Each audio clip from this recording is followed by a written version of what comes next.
हाँ तो भाई अस्सलाम वालेकुम वरहमतुल्लाहि वबरकातुहू। जैसा कि आपने देखा आपके भाई ने नाइट शिफ्ट करी और अभी बीमार हो गए हैं। सही है, फ्राइडे नाइट थी। सही है, और सुबह आए तकरीबन 12:30 बजे सोए। मेरे को एक और जगह जाना था काम से, तो मैं सोया नहीं था। मैं आ गया था घर तकरीबन 9:30 बजे। उसके बाद मैं सो जाता, लेकिन मैं सोया नहीं था। मैंने सोचा यार 11 बजे मुझे जाना है। सही है, तो नाश्ता वाश्ता करते हैं। सीने में बड़ा दर्द हो रहा था ख़तरनाक सा। तो अंडे वंडे खाए, दवाई वाई खाई, तो अल्लाह का शुक्र है बेहतर नज़ला हो गया बस, क्योंकि पूरा एक दिन सो गया भाई।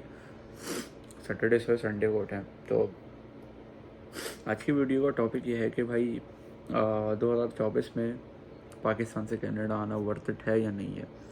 क्या मसले मसाइल पाकिस्तान में हो सकते हैं डॉक्यूमेंटेशन करते वक्त, और क्या यहाँ पे आने के बाद हो सकते हैं। तो शुरुआत से बात करते हैं। सबसे पहले जो है ना, आपने क्या करना होता है वो सबको पता है। मैट्रिक, इंटर, ओ लेवल्स या ए लेवल्स। सही है, जो लोग ओ लेवल्स के बिहाफ पे जाते हैं उनका क्या सीन होता है, वो लोग फाउंडेशन करने जाते हैं। सही है, उनका थोड़ा तगड़े अमाउंट में खर्चा आता है, तकरीबन 90 लाख का। क्योंकि जो फाउंडेशन की फ़ीस होती है ना, वो तकरीबन 25 से 28 हज़ार होती है एक साल की। तो वो देनी पड़ती है आपको, क्योंकि वो एक साल का ही होता है। यार माजरत यार, बार बार नज़ला हो रहा है, क्या कर सकते हैं। खैर, उसके बाद जो है ना, सीन कुछ ऐसे हैं कि आपने सबसे पहले अपना ओ लेवल्स करा, ख़त्म करा, इंटर करा। सही है, इंटर अगर आपने करा उसके बाद आपने वो वेरीफाई करवाना पड़ता है, जो भी सीन होता है। सही है, मुझे याद नहीं पता, मैं वो ओ लेवल्स करा मैंने। ओ लेवल्स में आपको मार्कशीट वेरीफाई नहीं करवानी पड़ती, और इंटर की नहीं करवानी पड़ती है। उसके बाद आप आते हो आइल्स के पास। अब आइल्स में तकरीबन मैंने सुना है कि 50,000 का टेस्ट हो गया अब। और अगर आप कोचिंग लेते हो तो तकरीबन, जब मैंने ली थी क्लिक 5 से पहले, मैंने अपना 2 महीना खुद तैयारी करी थी। 1 डेढ़ महीना लाइक बेसिक्स मैंने खुद लर्न करे थे कि यार बेसिक तो कम से कम मुझे आए कि मैं नल्ला बन के तो नहीं जाऊँ वहाँ पे। एटलीस्ट मुझे क्लिक तो करे कि यार समझ तो आए। तो वो it really help me a lot, और इस पर वीडियो बनाऊँगा। और दूसरा ये है कि भाई क्या कहते हैं, अगर आपने ये सब काम कर लिया, आइल्स की फ़ीस हो गई 50,000। सही है, उसके बाद आप जाते हो अपना एडमिशन पे। अब यहाँ पे अगर आप देखते हो कि आपने बैचलर्स करना है, जो कि रियली बहुत इम्पॉसिबल है उन लोगों के लिए, जो कि जिनका इतना फाइनेंशली बैकग्राउंड इतना स्ट्रॉन्ग नहीं है। स्ट्रॉन्ग है भी, लेकिन वो नहीं अफोर्ड कर सकते, क्योंकि इट्स रियली टफ तो तकरीबन यहाँ अगर आप ओंटारियो में फॉर एग्ज़ाम्पल करवाते हो एडमिशन अपना, तो 22,000 से लेके अल्गोमा सबसे सस्ती यूनिवर्सिटी कहलाती है ओंटारियो में, जो कि सिर्फ 22,000 यूनिवर्सिटी की फ़ीस होती है साल की। सॉरी, साल की बोल रहा हूँ, सेमेस्टर की। तो बाकी जो है तकरीबन 28-27, ब्रॉक हो गई, यॉर्क हो गई, और क्वींस हो गई, बहुत सारी हैं, मैकमास्टर हो गई, ये सब तकरीबन 30,000 35,000 पर सेमेस्टर होता है इनका। और बात सारी ये है कि उसके बाद आपने ये सब कराया। सही है, फिर आपने एसडीएस पे आप गए, क्योंकि नॉन एसडीएस पे आप लोग इसलिए नहीं जाते, नॉन एसडीएस पर रेशो बहुत कम है, तकरीबन 10% रेशो होता है, और उसमें बैंक स्टेटमेंट दिखानी पड़ती है। पाकिस्तान में अगर आप इतने सारे पैसे अपने अकाउंट में डालोगे 4 महीने के अंदर, फिर FBI वगैरह का सीन हो जाता है। तो इसलिए मोस्टली पीपल अवॉइड करते हैं कि यार हमें ये सब ना करना पड़े, तो एसडीएस की तरफ जाते हैं। एसडीएस में आप लोग $10,000 भरते हो, यहाँ के किसी बैंक अकाउंट में अपना अपना अप, अपने नाम से अकाउंट खुलवाते हो, और पाकिस्तान से आप पैसे भरते हो, चाहे वो डॉलर्स में हो चाहे वो PKR में हो। मिज़ान बैंक PKR से भरता है, बाकी लोग डॉलर से भरते हैं। सही है, उसके बाद दूसरा ये है कि ये हो गया आपका, तकरीबन आपका बन गया तकरीबन 22,000 ये हो गया, और 10,000 17 लाख, 22 कोई 60 लाख रुपए तो ये हुआ है आपके, 60-70 लाख तो यही बन गया अगर आप यूनिवर्सिटी में जाते हो, तो जिस हिसाब से डॉलर चल रहा है। सही है, इसके बाद दूसरा आप आते हो फिर मेडिकल की फ़ीस के ऊपर। मेडिकल की फ़ीस अलग से है आपकी, तकरीबन जो कि 180, और बायोमेट्रिक मेडिकल और अपना वीज़ा फ़ीस को मिला के बता रहा हूँ, तकरीबन 230 करके कुछ है डॉलर। तो ये कोई 50-60 हज़ार और बन गए। सही हो गया।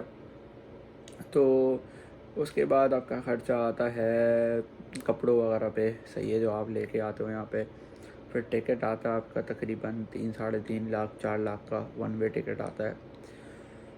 तो ये कोई मिला के अगर आप बैचलर्स करने आते हो तो अभी जो हमारा दोस्त आया है वो तकरीबन 80-85 लाख रुपए देकर आया। उससे पहले जो आया था वो 75 लाख रुपए देकर आया था, सही है। और दूसरा लड़का आया था वो जो है लंदन में है, अपना फ्रेंचर कॉलेज है कोई, वो वहाँ पे है। ये अलगोमा में है लड़का, सही है, मिलवाऊंगा मैं आपको उससे, सही है। तो बैचलर्स का ये सीन है। डिप्लोमा पे थोड़ा सा हल्का रेट है, तकरीबन 60-65 लाख रुपए का खर्चा है। तो अब आप इतना अमाउंट लगा के आ रहे हो, क्या आप अपनी आके यहाँ फ़ीस निकाल सकते हो? ये नहीं निकाल सकते। तो सबसे पहले बात करते हैं, आप लैंड हो गए कराची से यहाँ पे, पाकिस्तान से कनाडा। अब आपने क्या करना है? अब आपके साथ आपकी GIC है $10,000, सही है। अब आपके माइंड में क्या होना चाहिए कि यार ये जो GIC है ना, ये मेरे सेव करके रखनी है, ये बहुत काम आई है मेरे। अब मैं बात करूँगा 4 साल के ऊपर बात नहीं करूँगा भाई, वो हटा दो, 2 साल वालों की बात करूँगा जो मास्टर्स करने आ रहे हैं, पोस्ट ग्रेजुएट या अंडर ग्रेजुएट डिप्लोमा। बैचलर बहुत कम लोग करने आते हैं, उसके बारे में बात नहीं करूँगा मैं। अब क्या करना है आपने? यहाँ पे आके जॉब नहीं मिल रही, बहुत मुश्किल है जॉब का क्राइटेरिया। जितने भी नए लड़के आए बहुत मुश्किल है, हर जगह अप्लाई करे आ रहे हैं, बहुत सी जगह अप्लाई कर दिया, नहीं मिल रही जॉब। किस्मत पे मिल गई तो मिल गई, नहीं मिली तो नहीं मिली। हायरिंग हो रही होती है, लेकिन वही बात है ना, जब 100 बंदा एक जगह पे अप्लाई करता है तो एक बंदे को शॉर्टलिस्ट होते हैं 1 या 2, सही है। पोजीशन जितनी भी होती है 3 या 4 भी होंगी तो सिर्फ 4 होंगे। 100 में से 96 वापस चले जाते हैं, 4 हायर हो जाते हैं। उसमें से आपका लक होता है, आपका इंटरव्यू के ऊपर होता है, सही है। अब आपको अलावा है 20 घंटा काम करने के लिए। अब 20 घंटे में आपने अपनी फ़ीस भी निकालनी है अगले सेमेस्टर की, और अपने रेंट भी निकालना है, आपने अपनी ग्रॉसरी भी करनी है, आपने अपना बस का खर्चा भी निकालना है, आपने अपनी ज़रूरियात भी पूरी करनी है, और सही है। अब पहले आप बात करते हैं, आप आए, आपको ना खाना बनाना आता है, सही है, ना बस खाने बनाने से बात करते हैं। अब आपका खाना बनाना नहीं, आप बाज़ार से खा रहे हो। अब बाज़ार के खाने पे कितना रेट चलता है? फॉर एग्ज़ाम्पल आप लैंड हो गए कराची से कनाडा या पाकिस्तान से कनाडा आ गए, आपका पहला दिन है, सही है। आप गए अपना खाना खाने के लिए, फॉर एग्ज़ाम्पल कहीं भी बिरयानी खाने, तकरीबन $12 यहाँ लगे आपके, सही है। पानी पिया आपने, तकरीबन $15 टोटल हो गए। उसका बस का आपका खर्चा लगा $3.5 आने जाने का, सेट है, तकरीबन $20 ये हुआ है। अब सोचो अगर आप 2 टाइम का खाना खाते हो तो $40 आप दिन के कर रहे हो। 40 को मल्टीप्लाई करते हैं 30 डेज से, सही है, 4 3 12, तकरीबन कोई 1200 तो ऐसे ही आप पढ़ा रहे हो आराम से। तो ये तो बेकार बात है ना। तो भाई खाना बनाना सीखो, सही। यहाँ पे टिफ़िन का सीन होता है, टिफ़िन की सर्विस भी होती है इधर। जैसे मेरे कुछ दोस्त हैं, वो टिफ़िन लगवाया उन्होंने, महीने के $100 जाते हैं उनके, 2 हफ्ते के, ऐसे कुछ करके कोई सीन है। तो अब बात सारी ये है कि आपने अपनी फ़ीस दे दी 2 सेमेस्टर की, अब आपने निकालनी है 2 सेमेस्टर की फ़ीस। अब आप वो कैसे निकालोगे भाई? फॉर एग्ज़ाम्पल आप आते हो सितंबर में, और सितंबर से लेके आपको जनवरी तक काम नहीं मिलता, 4 महीने आप बेरोज़गार, सही है। आप अपनी GIC यूज़ करते हो अपने अखराजात पूरे करने के लिए। 700 आपका रेंट है, सही है। फॉर एग्ज़ाम्पल 800 है, 800 लगा रहा हूँ, 800 लगाऊंगा, 1000 हो गया। अब 800 से लेके शेयरिंग पे 800 से लेके तकरीबन 4 महीने तक, 8 4 था 32, सही है। 800 1600 2400 3200 यहाँ से आपके उड़ गए GIC के, सही होंगे मेरे भाई। उसके बाद ग्रॉसरी के लगाओ $200, 200 मल्टीप्लाई बाय 30, $500 ही होगा आपके। 500 मल्टीप्लाई बाय 4 महीने के, 1000 2000 तो ये हो गए आपके भाई। 5,500 तो ये हो गए आपके, सही है। उसके बाद आपका बस का खर्चा भी तो है, आप यूनिवर्सिटी भी तो जाओगे, कॉलेज भी तो जाओगे भाई, उसके भी तो आप लगाओ, $100 लगाओ, तकरीबन $100 जो खर्च होंगे आपके महीने के। तो $100 मल्टीप्लाई बाय 4, 400 होगा ये, तकरीबन 6,000 तो आपके यही ख़त्म हो गए भाई।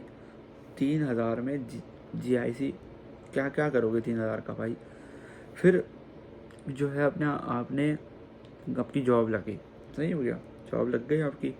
अब आपको मिल रहा है 20 घंटा सिर्फ, क्योंकि एज़ पर IRCC की पॉलिसी कनाडा की, international student are allowed to work only 20 hours, not more than that. अब 20 आवर्स का मतलब यह है मेरे भाई, आपने क्या करना है 20 आवर्स में। देखो भाई, आपकी पे लगी है 16.5, सही हो गया। मिनिमम वेज इतनी ही है यहाँ पे ओंटारियो में। अब आप 2 दिन काम कर रहे हो 10-10 घंटा, तो $160 आपने कमाया, 150 कमाया टैक्स कट के, 150-300, सही है। और महीने में आप अपना तकरीबन हफ्ते में आप 300 कमा रहे हो, तो 300, 600, 900, 1200 आप कमा रहे हो एक महीने के अंदर, सही है। अब 1200 में से आपने 800 का रेंट निकाला, 200 की ग्रॉसरी हो गई, 100 का आपका वो चला गया, क्या कहते हैं, बस का खर्चा। फिर आपका मोबाइल का प्लान भी तो है भाई, मोबाइल नेट डाटा, नेट कहाँ से यूज़ करोगे, उसका भी अब लगा 50। तो आप कमा क्या रहे हो और सेव क्या हो रहा है, ये समझ नहीं आ रहा मुझे, यहाँ बात समझ नहीं आ रही। ऐसे तो जो आप कमा रहे हो वो आपका निकले आ रहा है, फिर तो आपने GIC यूज़ करनी है पूरे सालों तक। तो बंदे को ये कहा जाता है कि भाई आप अपना ना हल्के कोर्स लेकर आओ, और हल्का जो है डिप्लोमा लेकर आओ, जिससे आपको पढ़ लिया भी जाए और जिसकी फ़ीस भी कम हो, ताकि आपको आसानी हो। अब वो बच्चा क्या करता है जिसकी फ़ीस ही नहीं निकल रही, एट दी एंड वो घर से मंगवाता है अपनी फ़ीस, या तो वो कैश पे जॉब करता है, सही है, जो कि वेरी इलीगल है, सही है। अगर आप पकड़े जाते हो तो आप पाकिस्तान का टिकट, आई बात समझ में, तो आप वो भी नहीं कर सकते भाई, तो बंदा करे तो क्या करे। अब यही है कि भाई आप या तो 2 साल का कोर्स करो, सही है, और जल्दी जॉब ढूंढो, बिल्कुल, ताकि आपकी जो तीसरी सेमेस्टर की फ़ीस है ना, वो अपनी GIC से निकले, ना कि आप अपना 4 महीने वेले बैठे रहो, और एट दी एंड जब आपके 4 महीने बचें उससे आपकी GIC ख़त्म हो और सिर्फ 2000 अकाउंट में हो, तो आप फ़ीस कैसे भरोगे। तो ये बहुत बैड सीन होता है। तो इसको सुलझाने के लिए फर्स्ट डे आप आइलैंड करें, अपना SIN नंबर बनवाया आपने फ़ौरन, सही है, 1-2 हफ्ते में आया, फ़ौरन जॉब अप्लाई करी, अपने रेज्यूमे लेके निकले हर जगह, एजेंसीज़ को कॉल करी आपने, रेफरेंसेस यूज़ करे, दोस्ती बनाई, कहीं ना कहीं आपकी जॉब लग जाती है। 1 महीना लगता है, किसी को अगले 10 दिन में मिल जाती है, किसी को 10 महीने भी लग जाते हैं। तो ये आपने करना है। तो अगर आप शुरू से काम करोगे ना, तो आपकी तीसरे सेमेस्टर की फ़ीस जो है ना बच जाएगी, वो GIC से निकल जाएगी। फिर चौथे सेमेस्टर की आप आराम से निकाल लोगे, you are done for the study. अब आपको टेंशन नहीं होगी। अब जो बंदा 4 साल का कोर्स लेकर आ रहा है बैचलर्स का, वो मुझे बताए वो कैसे अपनी फ़ीस निकालेगा इस सिचुएशन में रख के। 20 घंटा उसको अलाउ है, सही है, कैश पे वो काम नहीं कर सकता, सही है। तो एट दी एंड महीने में वो सेव तो कर नहीं रहा, वो तो अपनी GIC से तीसरे सेमेस्टर की फ़ीस पे कर रहा है, और बाद में कोई जुगाड़ वुगाड़ करके चौथे सेमेस्टर की फ़ीस पे कर देगा। तो वो अगले 4 साल तक कैसे फ़ीस पे करेगा भाई। कंसल्टेंट हो गए, घर वाले हो गए, ये उनका दिमाग में यही है कि बाहर जाके बच्चा बैचलर्स करे उनका। क्यों भाई, आप अपने बच्चे को सपोर्ट करोगे, आपने तो वहाँ से सपोर्ट करके भेज दिया, उसके बाद अगर आपके पास गुंजाइश है सपोर्ट करने की, तो आप बैचलर्स करने भेजो, अदरवाइज़ वो रुलता रहेगा बच्चा आपका। तो मशवरा ये रहता है, 2 साल का कोर्स करें आप, 4 साल की कोई फ़िक्र नहीं करें।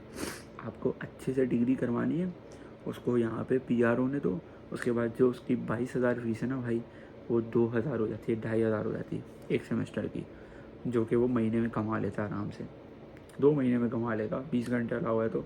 लेकिन जब तो वर्क परमिट होगा, सिटीज़न होगा वो यहाँ का, तो उसको टेंशन नहीं है, परमानेंट रेसिडेंट होगा तो टेंशन नहीं होगी उसको। तो 2 साल का कोर्स करो, 3 साल का वर्क परमिट उठाओ, 4 साल का कोर्स करोगे, 3 साल का वर्क परमिट मिलेगा, तो क्या फ़ायदा भाई। एक ही चीज़ है ना यार आपका, बस वो यार पॉइंट्स में एडिशन हो जाती है, डिग्री हो जाती है वो बिला वजह। लेकिन इन दी एंड प्रेफर डिग्री करी जाती है, बट सिचुएशन देख के क्या क्या पैसे हैं तो good, otherwise go for diploma. हर बच्चा डिप्लोमा करते हैं आके, चाहे अंडर ग्रेजुएट हो पोस्ट ग्रेजुएट हो।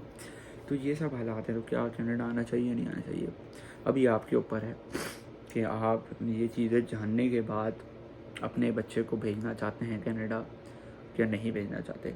कनाडा उस वक्त अच्छा था जब पाकिस्तान का $1 सबसे कम था, फॉर एग्ज़ाम्पल 150, 160, 170, अब बहुत मुश्किल है। पहले आपने भेजना 90 लाख लगा के, फिर बच्चे की अलग मेहनत, यहाँ के अलग हालात अलग हैं, तो अब आपके ऊपर है ये।